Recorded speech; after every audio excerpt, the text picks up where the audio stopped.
आपली संस्कृती, आपले संस्कार सदा राहू दे आपल्या सोबत। भारताच्या महान ग्रंथांचे आणि काव्यांचे संपूर्ण संकलन सबस्क्राइब करा तिलक।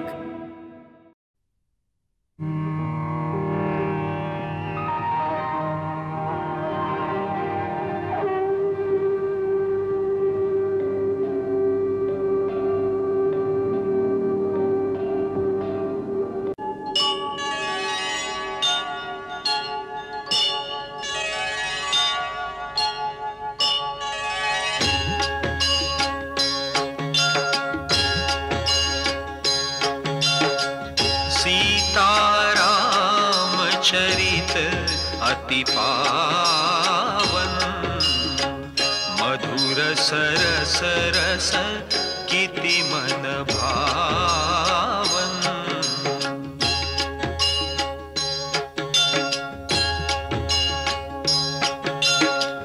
युग युग गीत तयांचे गावे, प्रभु गुण गात मना सुख वावे।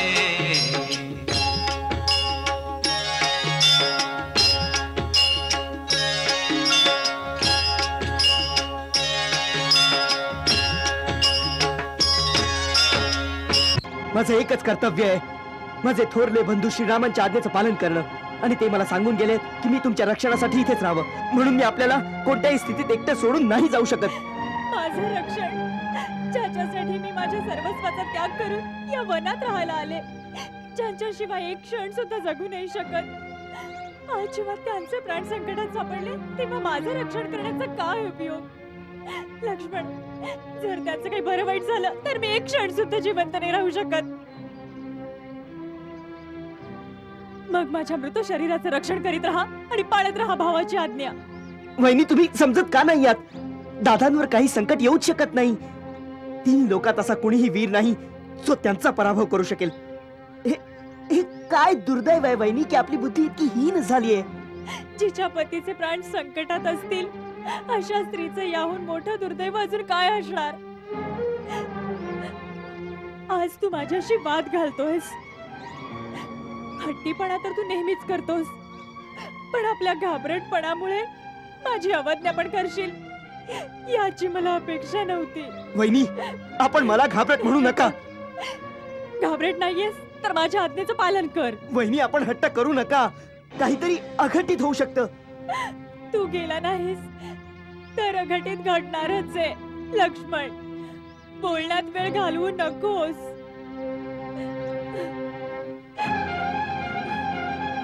ठीक आहे, तू नाही जाऊ शकत तर हे धनुष्यबाण मला दे। प्रत्येक आर्य स्त्रीला आपल्या पतीचं रक्षण कसं करायचं ते माहितीये। दे ना। धनुष्यबाण पण मला नाही देणार?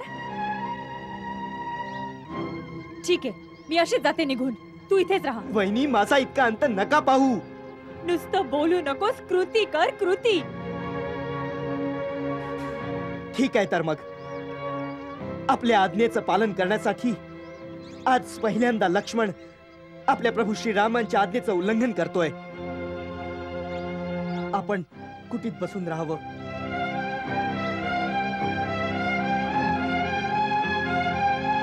माते, आपण कुटीत राहा।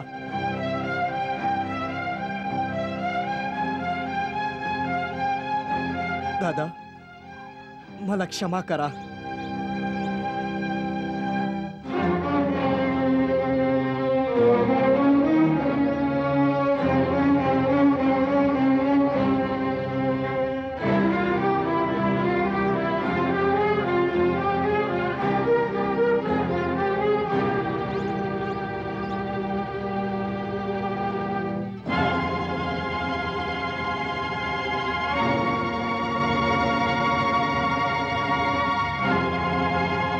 माते, गुरुने दिलेल्या मंत्रशक्तीने मी इथे एक अदृश्य भिंत बनवली आहे। कुणीही जर या लक्ष्मण रेषेचं उल्लंघन करून आत येण्याचं साहस करेल तर जळून भस्म होऊन जाईल। म्हणून म्हणतो माते, माझी आपणास विनंती आहे, कुठल्याही परिस्थितीत राम दादा येईपर्यंत तुम्ही एकही पाऊल या रेषेच्या बाहेर काढू नका.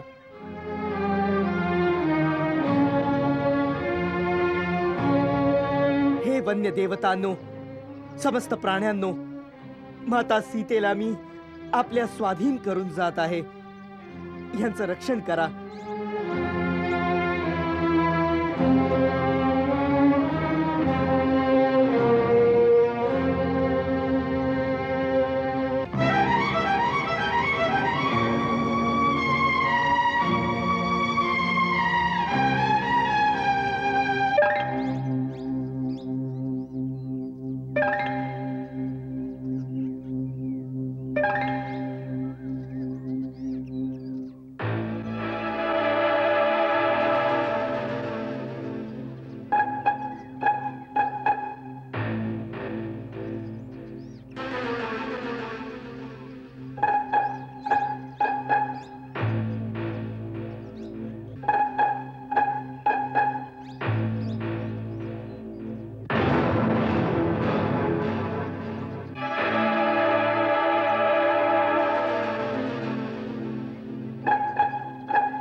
भिक्षां देहि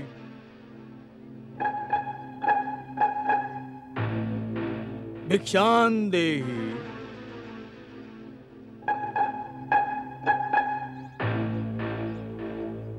भिक्षां देहि भिक्षां देहि भिक्षां देहि. प्रणाम मुनिवर. कल्याण असो. देवी, आम्ही खूप दुरून आलो आहोत आणि भुकेले आहोत. तुझी कुटी पाहून या आशेने इथं आलो आहोत की आम्हाला काही अन्न मिळेल. अवश्य मुनिवर, आपण इथेच थांबा. मी आपल्यासाठी थोड्याच वेळात भोजन घेऊन येते.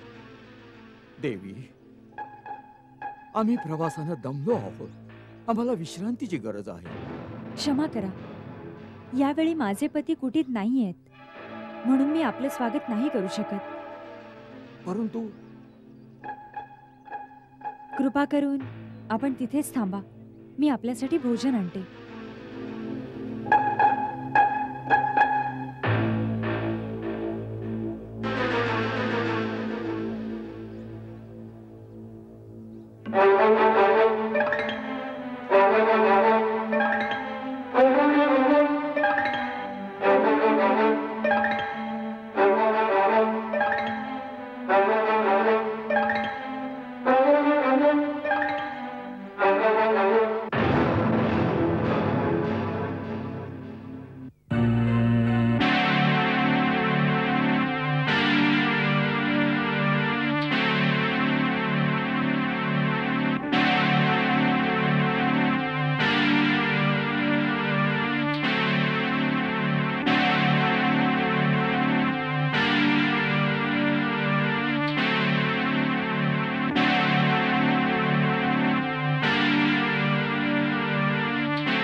माझी आपणास विनंती आहे, कुठल्याही परिस्थितीत रामदादा येईपर्यंत तुम्ही एकही पाऊल या रेषेच्या बाहेर काढू नका.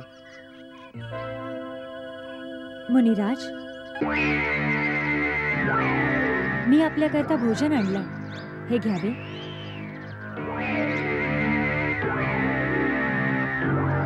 घेऊन ये देवी. कृपया आपल्यालाच इथं यावं लागेल. आता तर आम्ही आसन ग्रहण केलं आहे. प्रवासानं थकलो आहोत. सारखं सारखं उठवत नाही. जे काही द्यायचंय इथंच घेऊन ये. भगवंता, मी या सीमेपलीकडे नाही येऊ शकत. आपल्यालाच कष्ट घ्यावे लागतील. देवी, तू क्षत्रिय पुत्री नाही वाटत. दारावर आलेला अतिथी देवासारखा असतो आणि तू आमचा अपमान करत आहेस. नाही नाही अतिथी देवा, माझं तिथे न येण्याचं कारण आपला अपमान करणं नाही. खरं तर माझे भाऊजी माझ्या सुरक्षेसाठी एक सीमारेषा आखून गेले आहेत आणि आपली शपथ घालून सांगून गेलेत की मर्यादा रेषा ओलांडून बाहेर जाऊ नकोस. म्हणून मी बाहेर नाही येऊ शकत. कृपा करून या गोष्टीचा राग मानू नका. बस, खूप झालं. तू परत परत आमचा अपमान करत आहेस. पहिल्यांदा आम्हाला कुटीत येण्यापासून मनाई केलीस आणि आता दुरून भोजन देत आहेस. जसं काही आम्ही पशुपक्षी आहोत. असा व्यवहार नीच जातीच्या लोकांबरोबर केला जातो. कोणी संत महात्मे दारावर आले तर मोठ्या आदरानं स्वतः त्यांच्या जवळ जाऊन त्याचे पाय धरून भिक्षा दिली जाते. ठीक आहे, आम्ही तुझ्या दारावरून उपाशीच परत जाऊ. पण या अपमानाच्या बदल्यात आम्ही तुला शाप देऊ. नाही नाही मुनिवर, माझ्यावर दया करा. मला आपल्या मुलीप्रमाणे समजून माझी समस्या आणि विवशता समजून घेण्याचा प्रयत्न करा. आम्ही सर्व समजतो, सगळं जाणत आहोत. आम्ही त्रिकालदर्शी आहोत. मूर्ख स्त्री, आम्ही सर्व पाहत आहोत. तुझा पती यावेळी एका सोनेरी हरणाची शिकार करत वनामध्ये भटकत फिरतो आहे. त्या सोनेरी मृगानं आपल्या शिंगानी तुझ्या पतीवर एकदा हल्ला केला आहे. तरीही तुझा पती त्याच्या मागे धावत आहे. आम्ही शाप देतो आहोत की तो सोनेरी मृग आपल्या तीक्ष्ण शिंगानी तुझ्या पतीचा. नाही नाही, आपण त्याला शाप नका देऊ. मी तिथेच येते. आपण माझ्या पतीला शाप नका देऊ. त्यांना शाप नका देऊ. माझ्यावर दया करा. माझी चूक झाली. मी आपली शक्ती नाही ओळखू शकले. मला क्षमा करा. जा मुली, आम्ही तुला क्षमा केली आहे. आम्ही तुझ्यासारख्या सुंदर स्त्रीचे अश्रू नाही पाहू शकत.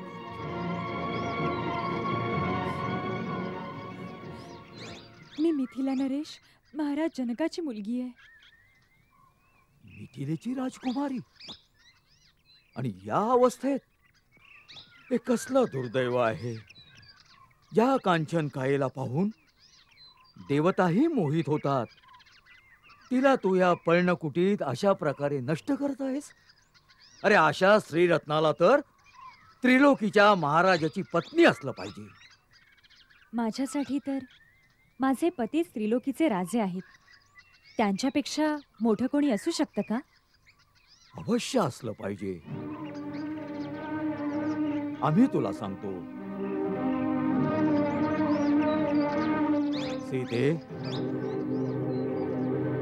ज्याच्या नावानं देवता, नाग, किन्नर, असुर, राक्षस अर्थात त्रिलोकीचे सर्व प्राणी थरकाप पावतात, सूर्य, चंद्र इत्यादी नवग्रह ज्याच्या इच्छेनं कार्यरत होतात, जो संसारातील सर्व चराचर प्राण्यांचा स्वामी आहे, त्याला पाहून वृक्षाची पानं पण भीतीनं शांत होतात. अरे, वायू सुद्धा ज्याच्या समोर श्वास नाही घेत. तू तर त्या लंकाधिपती रावणाची पत्नी होण्यास योग्य आहेस. अशा प्रकारच्या पापी गोष्टी करताना तुला लाज नाही वाटत? कोण्या महात्म्याच्या वेशात तू कोणी दुरात्मा आहेस? कोण आहेस तू? तुझा दास, तोच लंकेश्वर रावण.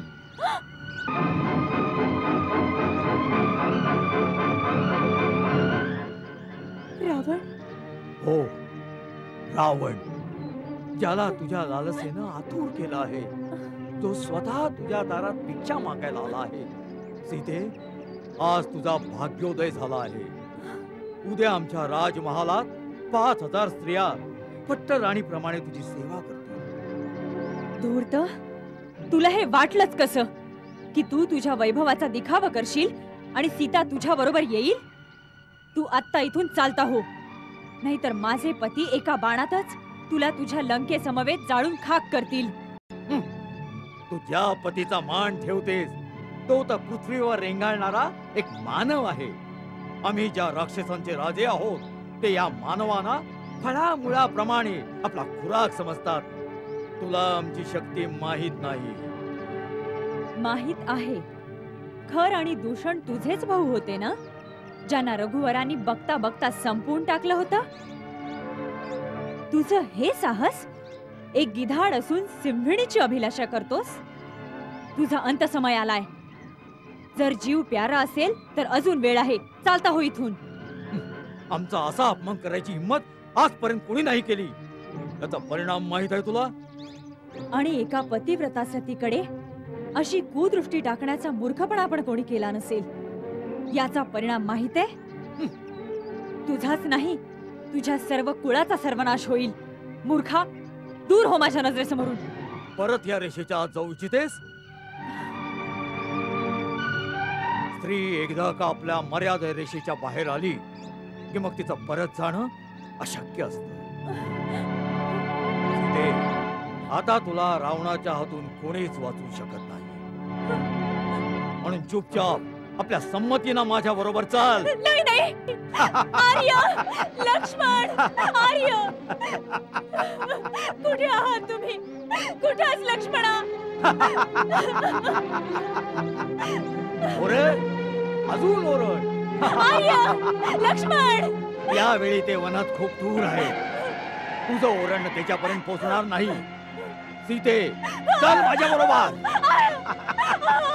चल. सीते. आर्य.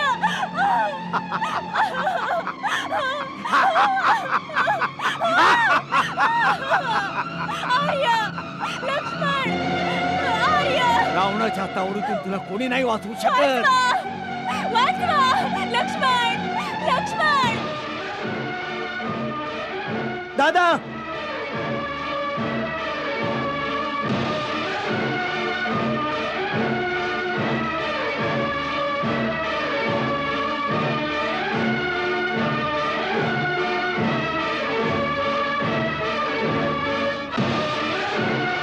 दादा,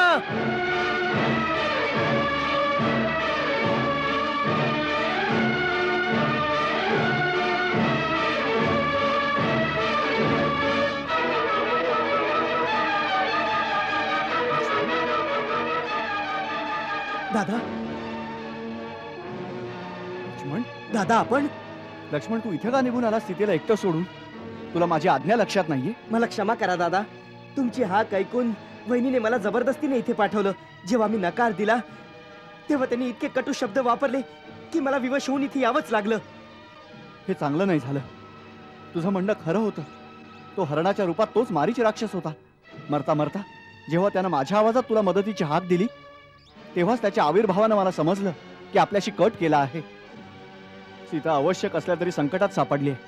मला वाटतं ती आश्रमात नाही भेटणार. नाही दादा, असं म्हणू नका. वहिनी तिथेच असतील. देव करो असंच हो. चल लक्ष्मण.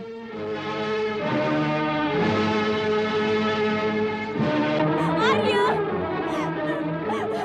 लक्ष्मण, आर्य, लक्ष्मण, वाचवा, वाचवा.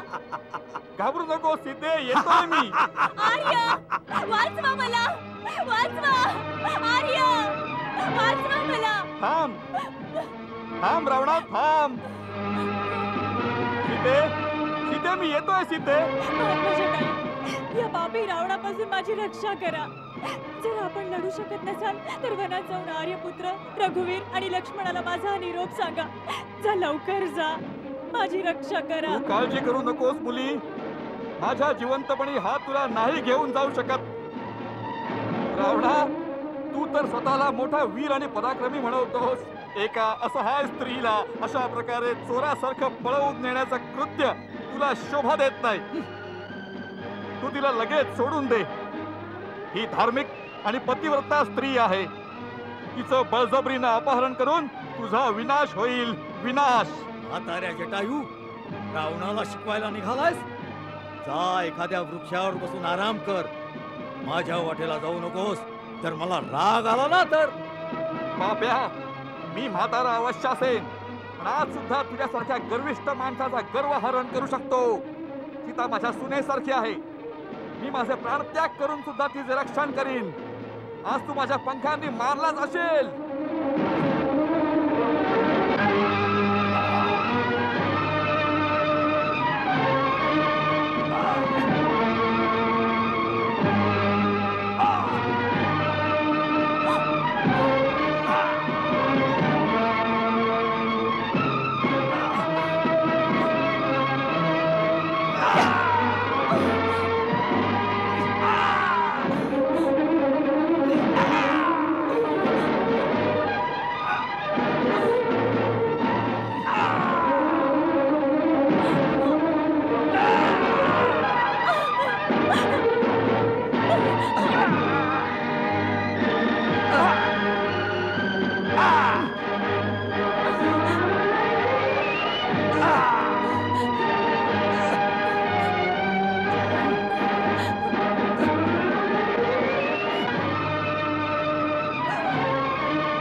मंगल भाव मनात जपोनी, दशरथ राज आनंदे मनोमानी.